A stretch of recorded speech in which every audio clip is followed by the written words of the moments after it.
بسم اللہ الرحمن الرحیم۔ السلام علیکم، میں ہوں آپ کی اردو کی ٹیچر ہما دستگیر، گریڈ 3 میں آپ سب کو خوش آمدید۔ آج ہم اپنا سبق شروع کرنے جا رہے ہیں، وہ ہے حضرت رابعہ بصری رحمۃ اللہ علیہا۔ جی، یہ آپ کا سبق موجود ہے اردو کی درسی کتاب صفحہ نمبر 114 اور 115 پر۔ آج ہم کرنے جا رہے ہیں سبق کی پڑھائی۔ جی، میں آپ کے لیے سبق کی پڑھائی کر رہی ہوں۔ حضرت رابعہ بصری کے والد کا نام شیخ محمد اسماعیل تھا۔ وہ ان کی چوتھی بیٹی تھیں۔ عربی میں 4 کو اربع کہتے ہیں۔ اسی مناسبت سے ان کا نام رابعہ رکھا گیا۔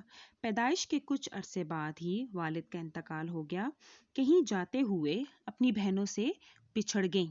ایک بردہ فروش یعنی انسانوں کی خرید فروخت کرنے والا جو تھا، اس نے پکڑ کر انہیں کنیز بنا کر ایک امیر آدمی کو بیچ دیا۔ وہ آدمی بہت سخت مزاج تھا، ان سے بہت کام لیتا۔ ایک رات اس کی آنکھ کھلی تو اسے رابعہ بصری کی کوٹھری سے ہلکی سی آواز آئی۔ وہ حیران ہوا کہ یہ کس سے باتیں کرنے کی آواز ہے۔ اس نے کوٹھری کے قریب جا کر سنا، آپ رحمت اللہ علیہ اللہ سے گڑ گڑا کر دعائیں کرتے ہوئے کہہ رہی تھیں، اے اللہ تعالیٰ، آپ میرا حال جانتے ہیں، میں وقت پر نمازیں پڑھنا چاہتی ہوں، لیکن کام کاج میں مصروف ہونے کی وجہ سے ایسا نہیں کر پاتی۔ اے میرے رب، مجھے معاف کر دیجیے۔ اپنی کنیز کا یہ کلام سن کر حضرت رابعہ بصری کا مالک اللہ کے خوف سے لرز گیا۔ اس نے یہ فیصلہ کیا کہ ایسی اللہ والی کنیز سے اپنی خدمت کرانے کی بجائے بہتر ہوگا کہ خود اس کی خدمت کی جائے۔ صبح ہوتے ہی وہ آپ کی خدمت میں حاضر ہوا اور کہا، آج سے آپ میری طرف سے آزاد ہیں۔ اگر آپ اسی گھر میں رہنا چاہیں تو میری خوش نصیبی ہوگی، اور اگر ایسا نہ چاہیں تو اپنی مرضی کی مالک ہیں۔ میری آپ سے صرف یہ درخواست ہے کہ جس ذات کی آپ رات کو جاگ کر عبادت کرتی ہیں، اس کے صدقے میری زیادتیوں کو معاف کر دیجیے۔ امیر آدمی کی گفتگو سن کر حضرت رابعہ نے فرمایا، میں یہاں سے جانا ہی چاہوں گی۔ جی، غلامی سے آزاد ہونے کے بعد حضرت رابعہ بصری ایک بڑے علمی مرکز کوفہ چلی گئیں۔ وہاں اس وقت کے سب سے بڑے علماء موجود رہتے تھے۔ ٹھیک ہے، وہیں آپ نے قرآن حفظ کیا، قرآن کی تفسیر، حدیث اور اسلامی فقہ کو خوب سمجھا، بہت سی احادیث زبانی یاد کی۔ تعلیم حاصل کرنے کے ساتھ ساتھ دل و جان سے دن رات عبادت میں مشغول رہتی یعنی مصروف رہتی۔ بڑے بڑے بزرگ ان کے پاس حاضری دیتے اور دین کی باتیں سمجھتے، یعنی ان کے پاس دین کا اتنا علم تھا کہ بہت سے لوگ ان کے پاس آتے تھے۔ ایک دفعہ کا واقعہ کیا ہوا، ایک بار مہمان آئے، گھر میں کھانے کو صرف 2 روٹیاں تھیں۔ اتنے میں دروازے پر کسی فقیر نے دستک دی اور کھانے کو کچھ مانگا۔ حضرت رابعہ بصری نے دونوں روٹیاں اسے دے دیں۔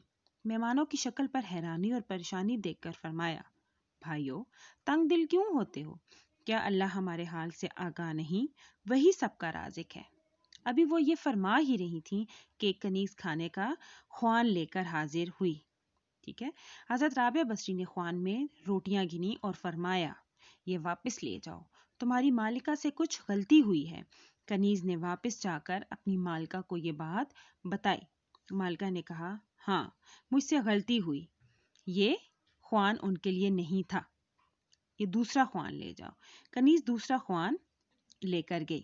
حضرت رابعہ بصری نے خوان میں رکھی روٹیاں گنی اور شکریہ کے ساتھ خوان رکھ لیا۔ مہمانوں نے پیٹ بھر کر کھانا کھایا اور پوچھا، آپ کو کیسے معلوم ہوا کہ وہ خوان آپ کے لیے نہیں تھا؟